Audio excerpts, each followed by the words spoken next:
Good morning, good afternoon, or good evening to everyone, depending on the location from which you are joining us today. Welcome. My name is Riada Ashimovic Akyol, and I work as Senior Communications Consultant at Gallup. I will facilitate today's conversation. Gallup and Porticus have partnered to explore gender power imbalances and how they shape women's lives in 5 countries of focus in sub-Saharan Africa. Our new report, which was published on Tuesday, synthesizes recent world poll data with scholarly and policy research on gender inequality in Kenya, South Africa, Tanzania, Uganda, and Zimbabwe. We are excited to host today's discussion about the drivers of gender dynamics in the region and are thrilled and honored to be joined by very distinguished speakers who will address themes from Gallup's report with Porticus, but also share their own knowledge and experience so that we better navigate and learn about the gender disparities and inequalities that shape the lives of women in the societies. We are delighted to be joined today by Sakina Kamwendo, South African radio presenter and television broadcaster, SABC News Channels. Jessica Enor, Head of Youth, Gender and Women's Empowerment Unit from the African Union Development Agency, AUDA NEPAD. Dr. Nkem Kumba, Head of STI Policy Systems, Governance and Partnerships at the African Academy of Science. Mr. Patrick Godana, the Eastern Cape Provincial Manager, Media and Government Liaison at Sonke Gender Justice, and Lance Stevens, Managing Consultant at Gallup. Well, note for you in the audience, feel free to share your questions and comments in the Q&A box that you will see on your screen. I hope we will have enough time to address all of them. We have full house today, and we'll do our best. But I think we're ready to start with Lance Stevens from Gallup. He will present the main findings of the report, and then we will dive into the conversation further. Lance, the floor is yours. Thank you so much, Rihanna. We're very excited, not only to share the data, but also to have the opportunity to hear from these brilliant experts that we've invited to the panel, have been so gracious to join us today. So I'm going to try to spend about 8 to 10 minutes walking through some of these data points just to set the table and to start the conversation. But we're really interested to hear from these experts as they dive into the nuances behind the data, maybe some of those whys, and unpack it. So as Rihanna mentioned, we just released our report, Gender Power Imbalances, on Tuesday, and I'm going to walk us through some of those findings. In that study, we collected data from Kenya, South Africa, Tanzania, Uganda, and Zimbabwe through several different methodologies. So we did stakeholder interviews with some of our partners in Porticus Africa. We did a review of recent literature on gender equality. We pulled a lot of data from our Gallup World Poll, and you'll see some of that today, as well as secondary data sources, other data sources that are credible. And we did specifically for this project a series of in-depth interviews from both men and women in the 5 countries that were studied. The research results and insights we bucketed into 3 major sections: society and culture, politics and economics, education and faith. And I'm going to point out just a few of these data points for each one of these 3 themes. So starting with society and culture, one of the questions that we had around the culture section was, do you believe women in, specific country are treated with respect and dignity or not? And these are the percentages, yes, that you can see trended over time since the year 2013. I mean, obviously, the first thing that pops out to each of you is this is on a downward trend, which is a real shame. And it's important to note as well that the global average is around 72% versus these 5 African nations. Some positive trajectory, however, in Tanzania, obviously, that you can note there. But most of these numbers well below the global average, as I mentioned, which is 72%, and on a downward trajectory. Some qualitative insight to this, kind of moving to safety as a way of looking at society and culture.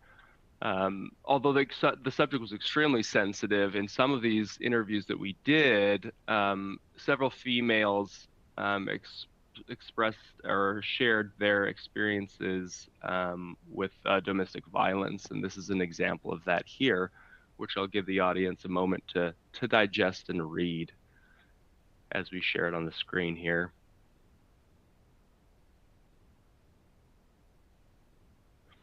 Here's another quote. This is kind of a transition of more of a societal safety factor around walking at night, which is a world poll question that Gallup has asked for many years and is a good gauge of how people feel in society and safety and culture in general.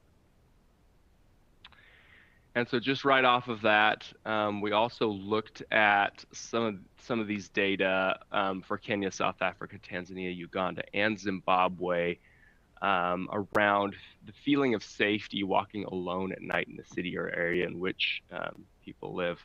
Interesting to note, you'll see here that men, except in Uganda, where it's a point of parity, feel significantly more safe walking at night. And something that put this into context, the global average for women is 64% and men is 77%. So you can kind of see how these African countries stack up, most falling below that average, although Tanzania is pretty close. So some work to do in these areas. Now moving on to politics and economics. The way that we were tracking the engagement in politics was through a question that we've again asked at World Poll quite a few years running. Have you done any of the following in the past month? We ask a battery of items, and one of those is, have you voiced your opinion to a public official? And this is % yes for women, which is in the orange, and men, which is in the blue. And you'll see here that universally across the 5 nations and substantially in most, men are much more likely to be voicing their opinions to the public officials than women are. The global average is about 23%, so you'll see some pretty high civic engagement in some of these countries, but there's still that gender gap that's prevalent across all of those 5 nations. Here's a little qualitative richness to put in here. This is a quote from a 56-year-old man in urban Kenya, which we thought to be quite insightful. About the lack of awareness, often dictating women's submissiveness to men in his country, and this is how he was expressing those feelings.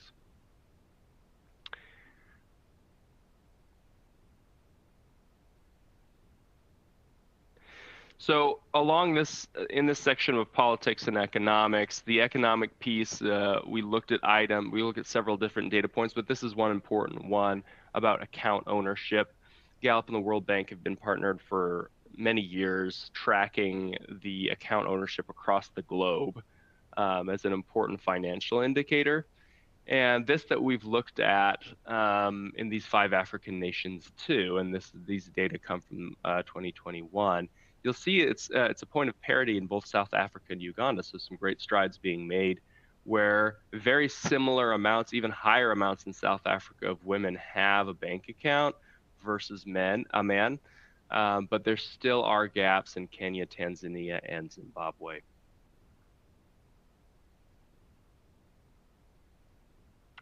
For our last section on education and faith, just wanted to share a data point or two, primarily on the faith aspect. Certainly education is an important piece too, but we're just highlighting a few call outs here before we have our presenters share their thoughts and lead the discussion. So really quickly, just a few of these data points. With a few of these qualitative quotes you'll see here in the slide, in-depth participants noted that while there remains emphasis on more emphasis on educating boys than girls, education helps empower girls, and so it's very important, right? And you've got this perspective from both a 23-year-old urban woman in Tanzania and a 44-year-old man in Zimbabwe, noting that and educated girls can change the pattern of how things have been in the past. And I love this beautiful quote from this woman in Tanzania about erasing ignorance. It's very illustrative, the way that she's saying that. Now, the last point is religiosity. The point of this data piece here is to illustrate the importance of religiosity in the region, and that while those that are thinking of creating solutions for closing the gender gap need to acknowledge that and to work in partnership with religious organizations, because the prevalence of religiosity is so high in these individual countries and in the region overall. Just to give you some relative benchmarking, the global average across the world for the percentage yes by gender, which is the data that you're looking at on the slide here, is 59%. So in each of these countries, Kenya, South Africa, Tanzania, Uganda, and then Zimbabwe, that 59% is obviously eclipsed by the numbers that you see here that are in the high 90s in most cases, but even 73 and 85% in South Africa. So no matter what solutions are considered, considering theology and faith and communities and those faith leaders is important to get them involved to make sure that any kind of change sticks. Of course, this is not all the data that we have in the report. There's much, much more that we'd love to share. There's more insights. This was released on Gallup.com on Tuesday, so we encourage everyone here to go and to look at that report and learn a little bit more if they have a chance. But I really want to turn things over now to our presenters to kind of talk through some of these data, their experiences, and make some of these information points come to life. Riyadh, I'll turn things back over to you to facilitate that discussion. Thank you, Lance, for walking us through these main findings. I am excited to hear from all of our distinguished speakers as well. So I'll turn to Sakina Kamwendo first. Sakina, most African countries have committed to empowering women and reducing gender disparities. Many have also passed legislation in support of women. And yet still, as we saw from our depth interviews that are featured in the report, as well as from the available research, these fundamental gender disparities and inequalities still shape the lives of women in these societies. So to open this conversation with a big picture before we go into more details, why do you think progress remains slow in some parts of Africa? Here we're talking about eastern and southern regions in this case.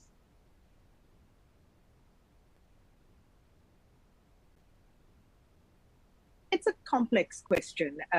Take, for example, where I'm in South Africa at the moment. I'm sitting in Parliament, and we're about to have the opening of Parliament for the 7th administration. From the elections that we just came from in South Africa, we've actually regressed as it pertains to women's participation, even though South Africa, not formally in Parliament, but the parties of their own accord, the political parties that participate, have quotas in place so as to ensure gender parity, or at least greater women participation in politics. So if we take a look at some of the stats from our first parliament in 1994, we had 27.7% female representatives in parliament.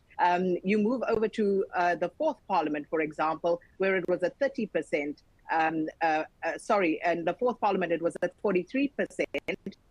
Then in the fifth parliament, the last parliament we had was 46%, which was our highest. And now from the election that we just came from, we back to 43.4%. So we saw a steady rise over the years, and suddenly we are back. But we see that within the political party systems themselves. If you go intra-party, the African National Congress, the ANC, which is the largest party in the country, for example, when they went to their last elective conference, we saw that same picture emerge. So it's not a surprise that it's playing out now at a national level.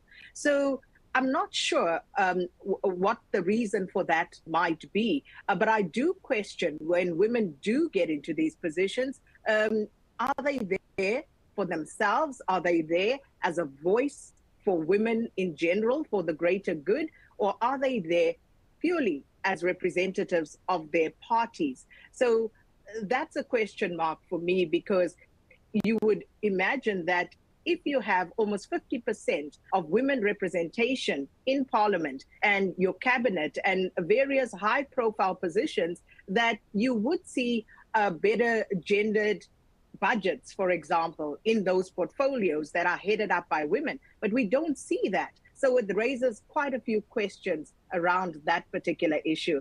And it's going to be interesting to see how Parliament responds to this, because it has been raised by civil rights organizations in South Africa, this regression that we are seeing.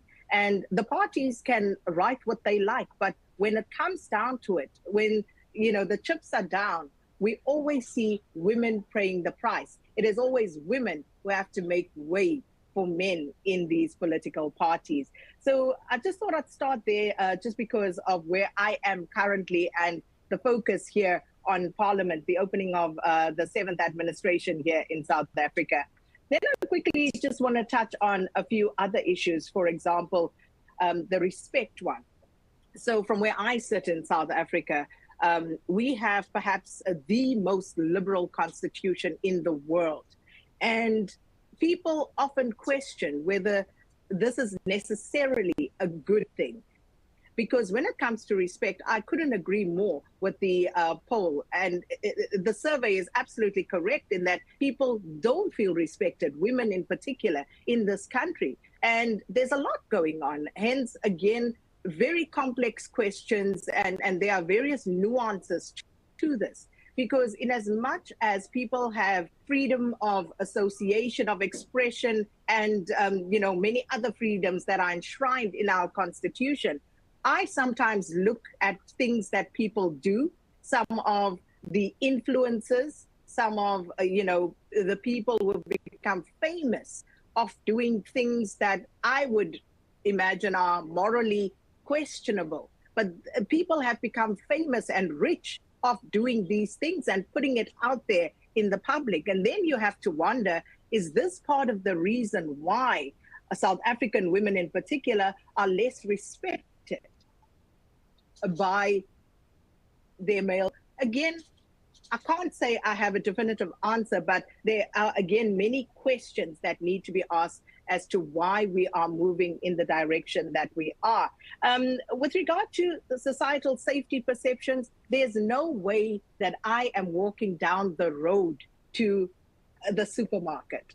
I live in Johannesburg, and safety is a factor. I start work early in the morning. So by 3 a.m., I'm already up and about, and I have to leave. I have to drive to our studios. And that has a profound impact on where I decided to buy a house after my divorce, because I needed to look at the safety aspect of, if I have to travel, can I be comfortable with my children remaining at home? So you pay a lot more,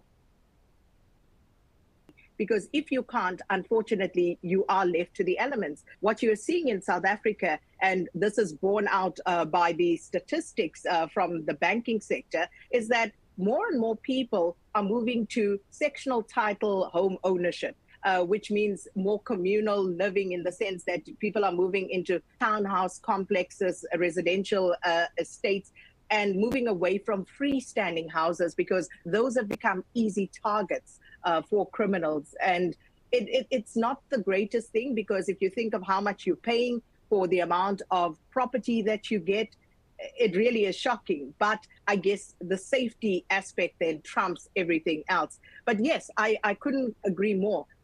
I would almost never walk down the street, and never by myself. I would always want to have someone by my side. So this is something that the South African government obviously is aware of, and are hopefully more meaningful way with this government of national unity. And then about women less likely to voice their opinions to public officials. Incidentally, in the media space, what we find is we are always asked, how can you bring more women into the conversation? Can you to write in, to respond to questions? And we can't. This is a question we've been grappling with for more than a decade now. I remember this question at a previous radio station that I used to work at. It is still the question 10 years later. And we're not sure why women, when it comes to issues of politics and current affairs and speaking to public officials are less likely to speak up.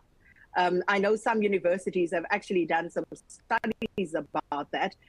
And it's very difficult to understand because women do speak in their own spaces, but they are not likely to call into a television or radio program or to go to an official as readily as a man would. So again, concur with the finding there. When it comes to education, this is a very sensitive one because in South Africa, in the 2022-2023 financial year,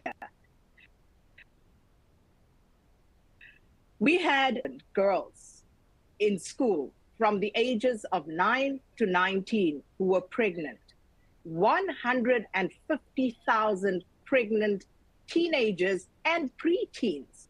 Now, that, of course, is going to have a severe impact on the level of education that these girls will attain, because more often than not, those girls come from more impoverished backgrounds. There was a story, I think, in 2016 about a village in the Northwest Province where there were thousands, this is a village, and there were thousands of girls who were pregnant.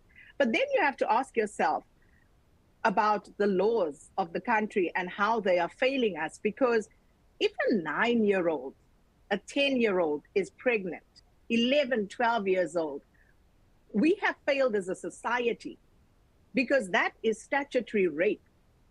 There's no way around it. But then you find it is not as straightforward because people who are poor literally then go and bargain with usually an elderly man who impregnates this girl, and the family gets almost paid off, through money or whatever other arrangement they come to.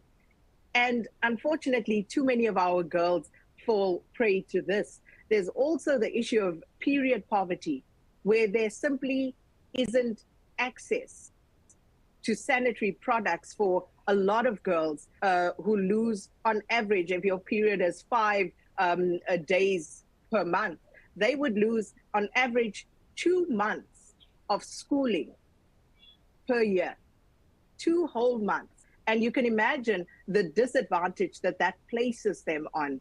And unfortunately, with the unemployment rate as it is, South Africa is the most unequal society in the world. The gap between rich and poor is astronomical. So you have children who can't go to school because they can't access sanitary towels. And a lot of time, the gap becomes so big that they actually drop out.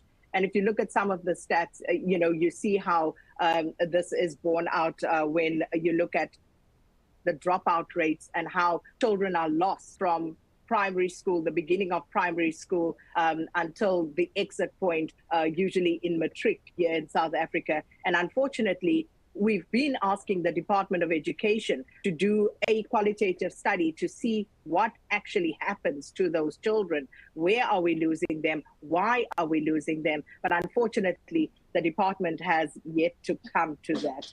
And then with regard to okay. Thank you, Sakina. This is definitely very powerful food for thought. I know that we will have a chance to dive in more, and just to know, today is Nelson Mandela International Day. So I know that you are extra busy. I appreciate you joining us right now. What a powerful opening. Jessica, I'd like to continue this conversation with Sakina's insight and ask you about gender-based violence, something that Lance has mentioned as well, and Sakina touched upon. Jessica, as we know from our report, reducing gender-based violence and increasing women's safety are critical priorities for many organizations in this field. While legislation against gender-based violence exists in each of the 5 countries studied, enforcement agencies generally seem to lack accountability or consideration for survivors. So I'm curious, considering your position as the head of the Youth and Gender and Women's Empowerment Unit at African Union Development Agency, how would you comment on this environment? In our report as well, we know from Gallup World Poll 2021, at least 1/4 of women in each country of focus said that they have experienced intimate partner violence in their lifetime, with this figure reaching 45% in Uganda. How would you comment on this environment? Thank you very much, Riada, for this question. I think that the figures of the report, they match what other institutions have found out, like the World Bank and so on and so forth, stating that in Eastern and Southern Africa, you have 42% of women experiencing physical or sexual violence in their lifetime. So 1 out of 2 women has experienced in those regions violence, sexual or physical violence. So it can be anyone, it can be your neighbor, it can be your sister, it can be your auntie. We are all in this region possible targets or possible victims of gender-based violence. But just to touch on my organization, I work for the African Union Development Agency, NEPAD, and I'm in charge of youth, gender, and women's empowerment there. And when I saw those figures, I that GBV will stop. There's more to do on stereotype, on prejudice, the way the men that are most of the time perpetrators see other women. You see, so the factors can be cultural. So what have you been exposed within the society? What are the thoughts that have been given to you since you were a child? How have you normalized GBV? How do you objectify women and girls since from your childhood to your older years? Social factors as well. Boredom. We've seen a lot of cases in COVID. I'm also based in South Africa. So I work with communities in South Africa, and they've been reporting to me that during COVID, and on top of that, during load shedding, we have period when electricity is cut out. So the husband don't have TV to watch, and what they do, they beat their wives. So alcoholism, drug abuse, also in the township, can account for the GBV that we've seen. There's also what I would call intergenerational trauma. So what you have seen in your childhood, what you've seen your father do, you replicate. You've seen them beating your mom, and I think it's something that appears in the report as well, and you reproduce it. What we've heard also from perpetrators, sometimes when we ask them, well, what made you act, they tell you that they target victims with very weak structure in family. So either monoparental family or families where the father figure is not so strong. And I've heard a lot of cases in the community of young girls being kidnapped and raped because they know that there wouldn't be anything done to them. The father is not strong. And on top of that, there's a strong sense of impunity. You do that as a perpetrator, knowing that nothing, absolutely nothing will happen to you.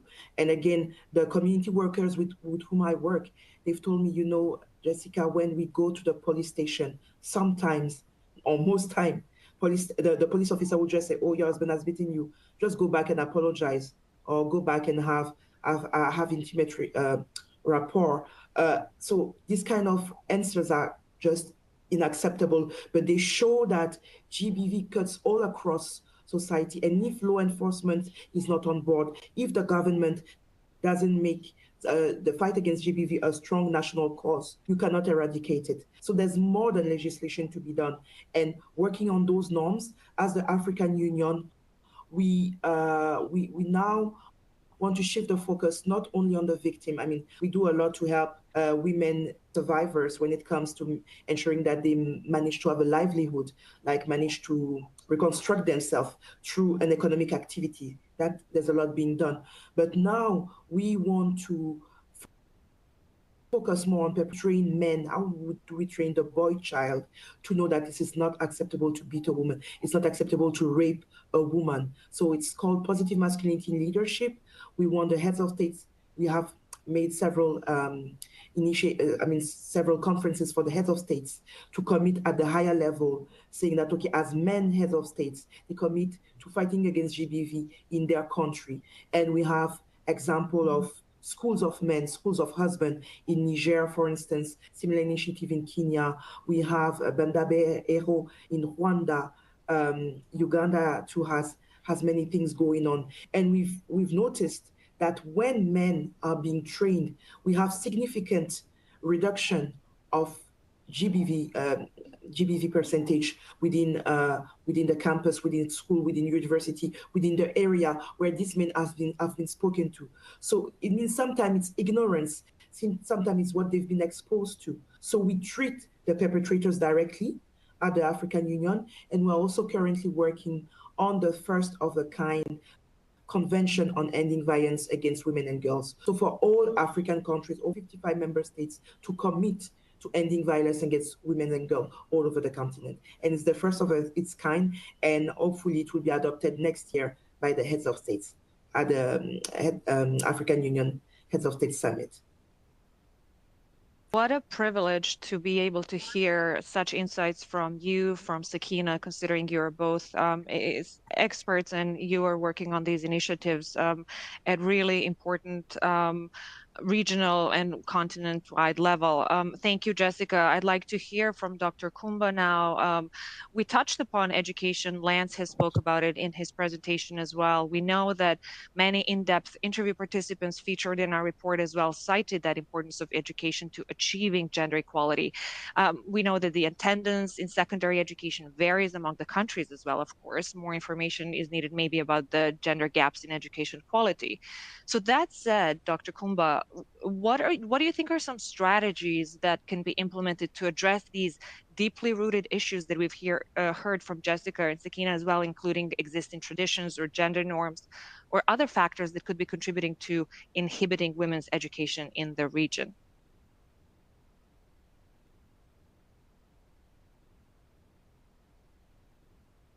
Can you hear me well? Yes, Dr. Kumba, we hear you. Thank Hello. you. Oh, hello. Thank you. Yes. Yeah, sure. Thank you again for inviting me to be part of this conversation.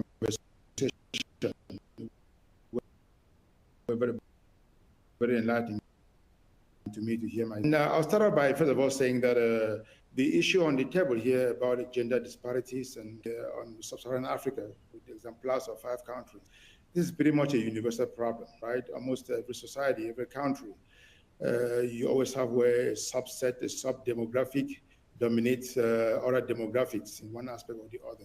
In the African setting, there's a long history of cultural practices that are very valuable to us here in Africa, and which play a role in establishing the material conditions for all these disparities. It's not all that bad, I must say, from my point of view here, sitting at the African Academy of Sciences.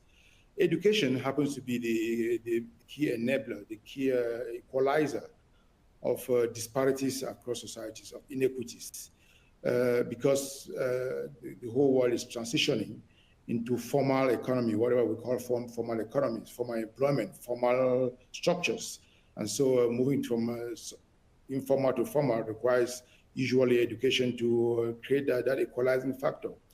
Now, I've lived in the US for a long time, where this problem, that's why it was very endemic between the racial classes and the gender classes. A key factor that is used to support those who are left out from the mainstream to get into the mainstream, in this case, women in African society, are things like supporting specific programs that target women intentionally, because that's the whole goal, reduce inequities.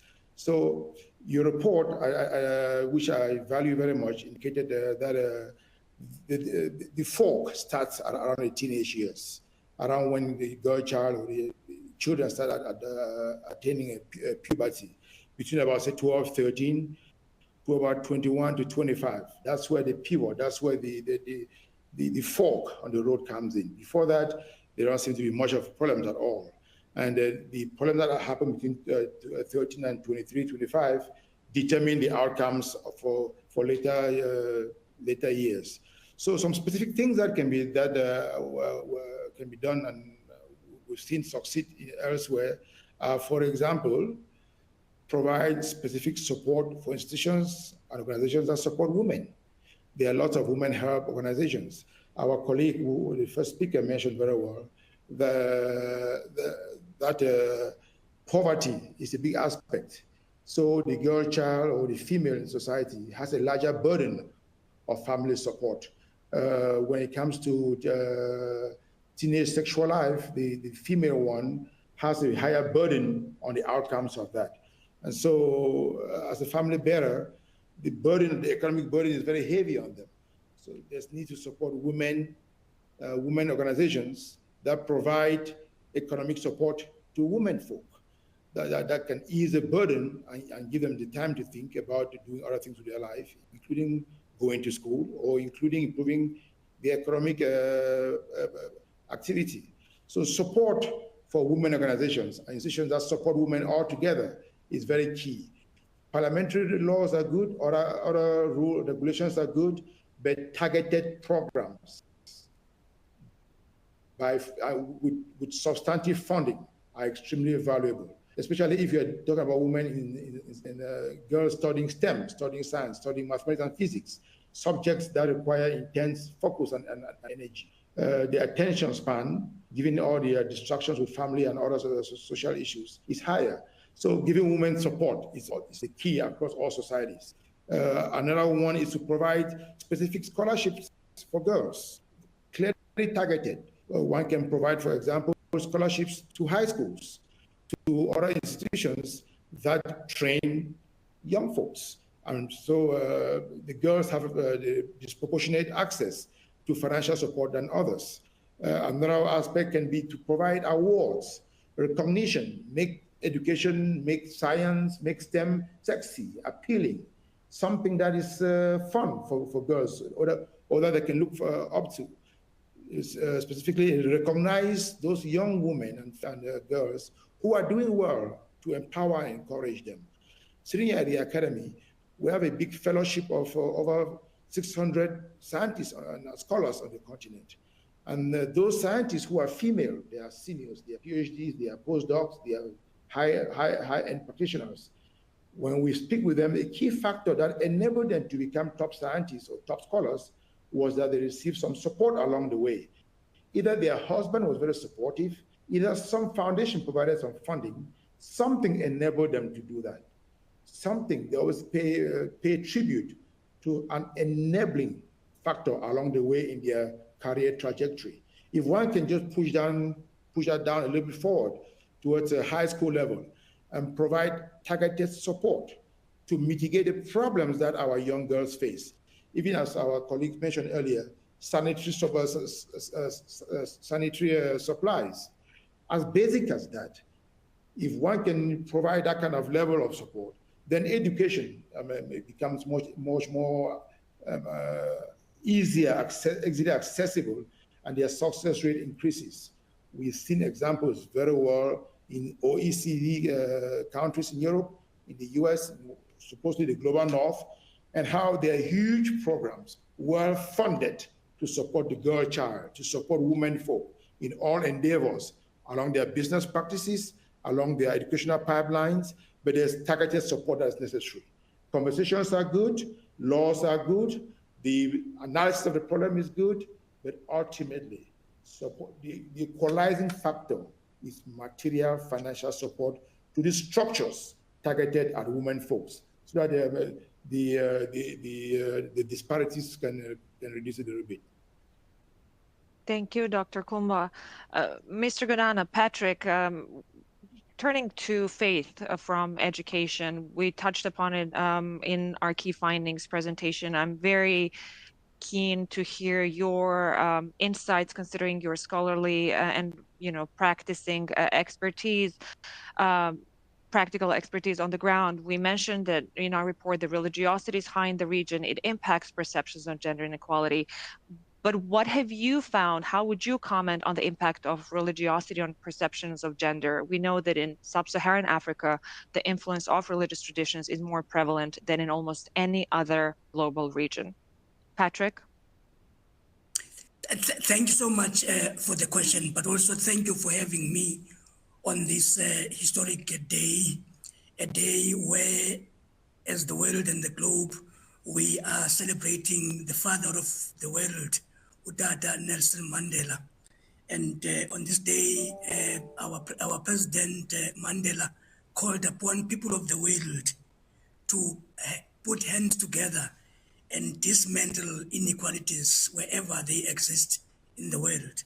And also he urged us to promote child protection.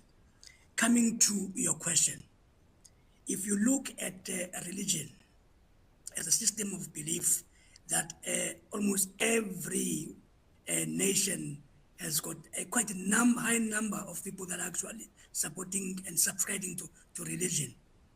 It's embedded on patriarchal system, a system that is derived, is described as a male-dominated society.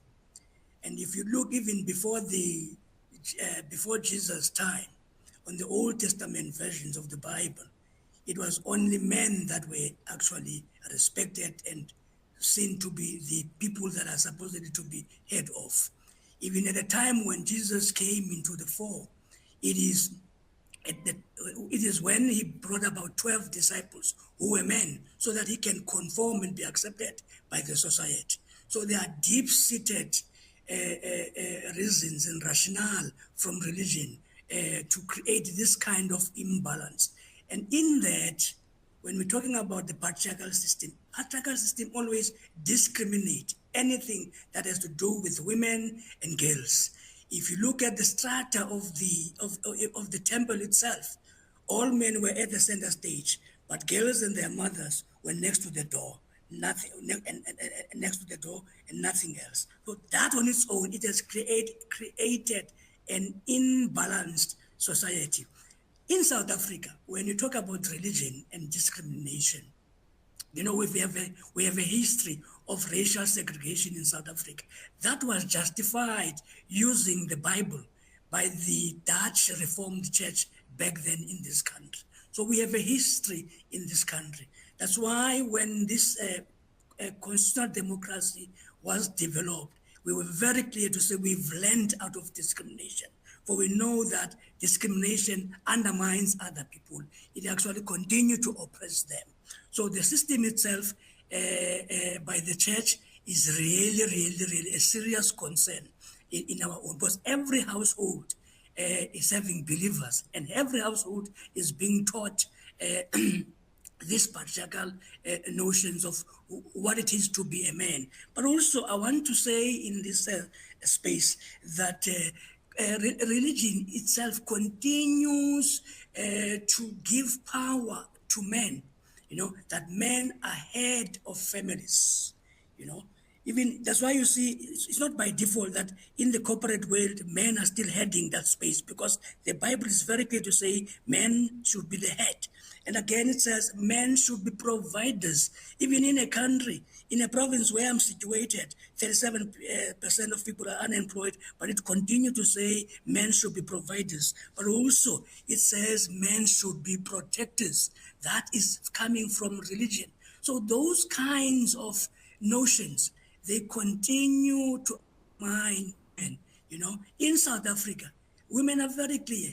They don't want men to be protectors, but they want South Africa where everyone is free, including men, because we're not free men from the hands of other men in this country. So for me, it is very, very important that we work with faith-based leaders, because they are very influential and they are the first port of call of our own socialization.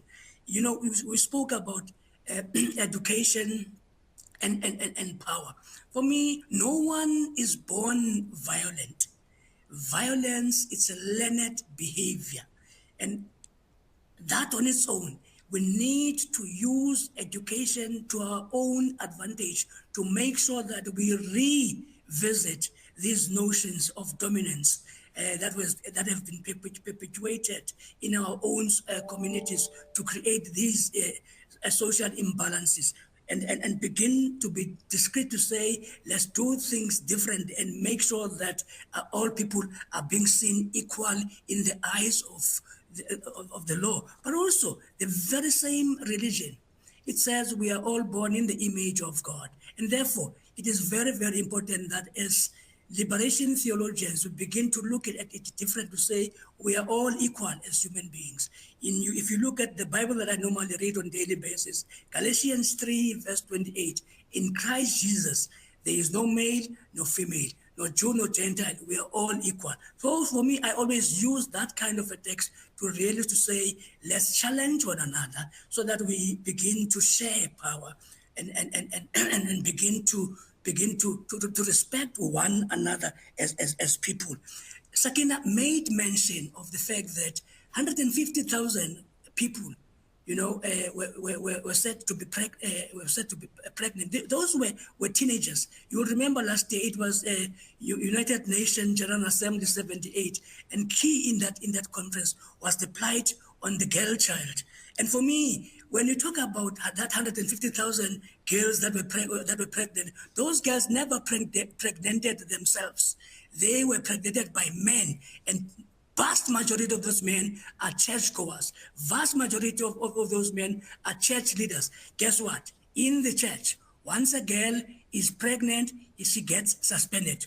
What happened to the boy or the pregnant? Nothing is being done. The only person that is being sinful is a girl, not a woman. So that has got to change. For us at Sonke, if we want to really transform gender norms, it becomes very critical to work with the community influencers. And those community influencers are religious leaders, traditional leaders, because they are very important, because in most societies, those people are still holding and holding the keys to emancipation of all in those respective communities. And therefore it becomes critical that we work with religious leaders. Myself, when I came back from exile, I had the privilege of going to university after serving the sentence in prison. I went to the University of the Western Cape. I was fortunate to have been taught by a feminist theologian who began to assist me in recollecting my broken pieces, because I was shaped to believe that as a man, I must always take charge and even instruct my elderly sisters as to how to behave and how to do things at home, because I'm a man. So once I was exposed in that feminist perspective in terms of what it is to be human, I begin to look at them as my equals, but also as elderly than me, but also begin to learn to appreciate and also respect them. Because what we know that patriarchal system has given us unduly a favor as men to say you are in charge. And therefore, I'm saying it is very critical that in every effort that we are doing in terms of gender transformation, we work with the gatekeepers, and faith-based leaders are gatekeepers. I mean, every Sunday in my space where I actually serve, there's about plus minus 500 people that are attending. That's captive audience. For me, if I want to transform those minds, it becomes very imperative to say what message that is progressive that I'm giving in that space. We need to be working with faith-based leaders and traditional leaders, because they are a first port of call in terms of socialization of our own societies across the spectrum. Many men who attend those faith-based spaces are chief executive officers, a board of directors, are men. So if you engage them, it becomes very, very important to shape the discourse for equality. Thank you. Thank you, Patrick. There is so much to digest from the responses and answers that our distinguished panelists are providing for our audience today. I would like to turn to those questions from the audience, but last one right now, shortly, Sakina, because before I turn to some of those. How do you think, and how can local communities, Sakina, and leaders be engaged more effectively in your opinion? Well, it starts at the top, and the community leaders need to understand that as leaders, they ought to serve. And very often, I always say the problem with us as a society is that we become fans of leaders, and then the leaders become celebrities and they forget that they are there to serve. So we need to look at that dynamic that we have with our leaders in society first, understand what position someone holds and what their responsibility is, and that should inform how we interact with them.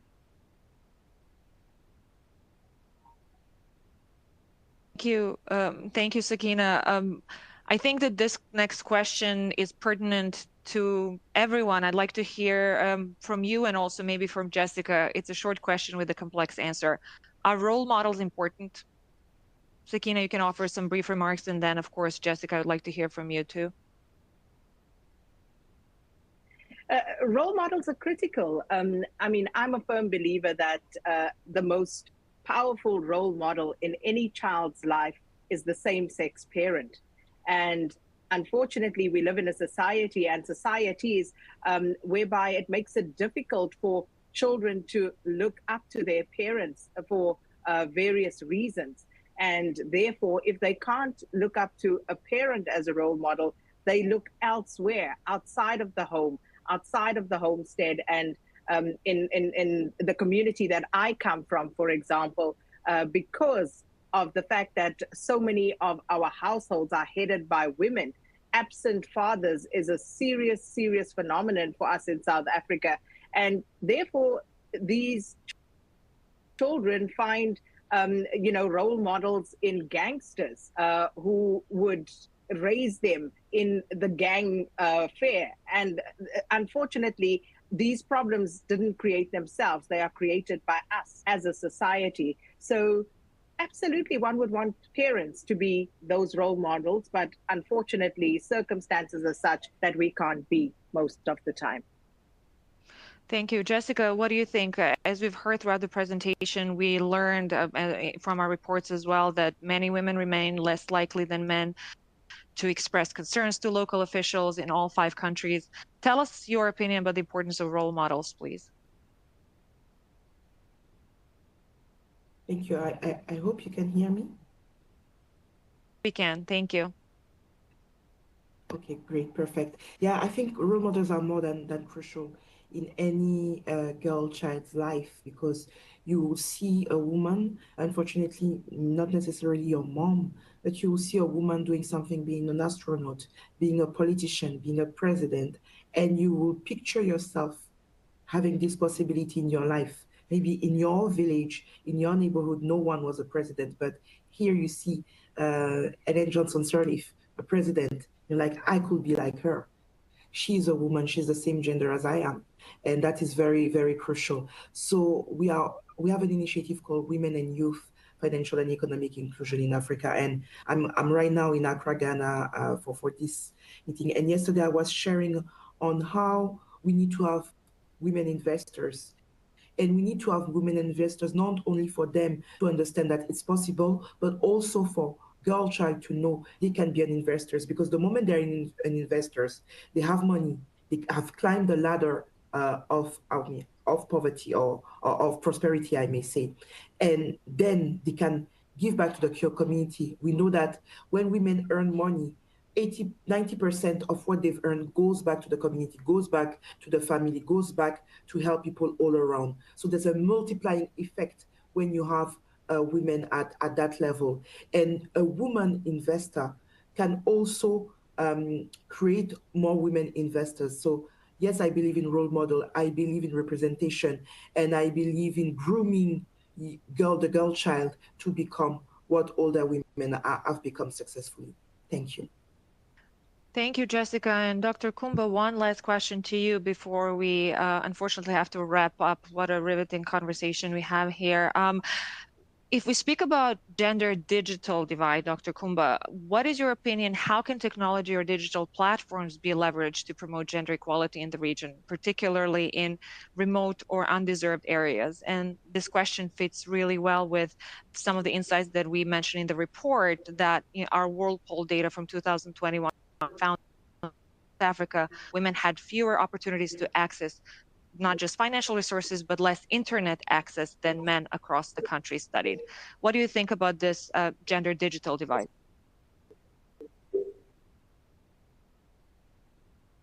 Well, first of all, you asked at the right time. I'm not sure how many people, I'm sitting here in Nairobi in Kenya. I'm not sure how many people have been watching the Gen Z protest here in Kenya and how it's riveting across the continent and across the globe. Many of those young leaders are girls, tech savvy. They're the ones enabling the movement of young people coming out to stamp their feet and take ownership of their country. Young girls are there. They're providing lots of digital content to the movement, to their conversations. They're the enablers for the most part.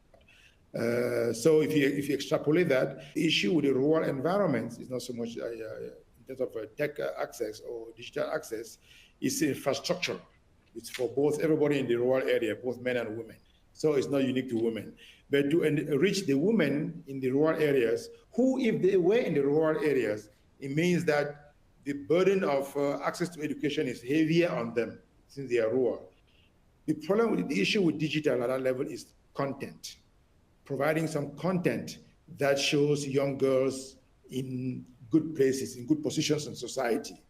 I mentioned earlier that, and my colleagues have also mentioned, the issue of role model.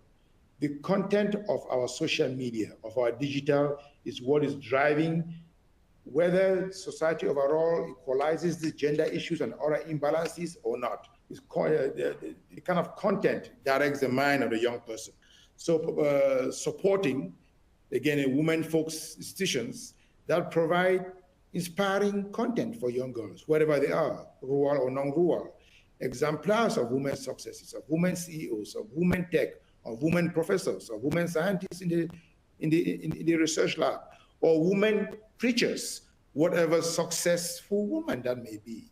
There are such images are necessary in our overall digital content to give our young girls the inspiration that this is what a woman is, this is what a woman could be, this is what I could be, see themselves in those images. So when it comes to digital, as I see it, it's mostly content. There's no digital in the rural area, it's universal. Whatever there's none is universal. But what makes the difference as in the classroom, as in the digital, is content, content, content that empowers and takes away less of the social ills, but tries to mitigate it. And there are some NGOs, some women, some institutions that aim to minimize disparities in society that support that. You go to our universities community, you have lots of young girl clubs. Young girls can start science clubs, math clubs, STEM clubs, philosophy clubs, preacher clubs, things that their social networks talk about what it means to become these kind of professionals in the different endeavors. Those kind of content. I think that's the key. Thank you. Thank you, Dr. Kumba. I see we have 1 minute left. What a privilege for me to facilitate this conversation today. What a plethora of insights. What a launching board. I hope everybody in the audience benefited. Thank you all for joining us today for this public webinar. We are grateful to Porticus, to our distinguished speakers for sharing valuable insights, to all of you in the audience for participation. We hope you found the session informative and beneficial. Please check out Gallup Porticus Research Hub, which you can find through search engines as well. And to continue learning and staying updated on this topic, we invite you to continue following our work. Thank you. Have a good day. And I hope to see you soon in one of our future events. Goodbye.